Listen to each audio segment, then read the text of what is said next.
अभियान एकत्रीकरण समिती महाराष्ट्र राज्यामार्फत आज आंदोलनाचा आमचा 17वा दिवस आहे।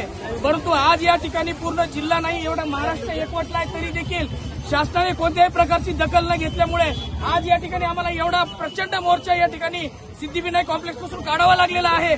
परंतु आज या ठिकाणी पाहताय माझ्या मायमावल्यांचं पाहिलं तर लहान बालकं घेऊन आलेले आहेत। काहीचे बालकं आजारी आहेत, परंतु शासनाला केव्हा जाग येणार आहे? या ठिकाणी दवाखान्याची अवस्था बघून बघा, या ठिकाणी बालक मृत्यू पडत आहेत, बरेच पेशंट रेफर होत आहेत, तरी शासन कुठल्याही प्रकारची दखल घेत नाही। शासन ही सगळी आकडेवारी लपवत आहे। ही आकडेवारी कव्हर लपवायची, आमच्या मागण्याला कधी जाग द्यायची?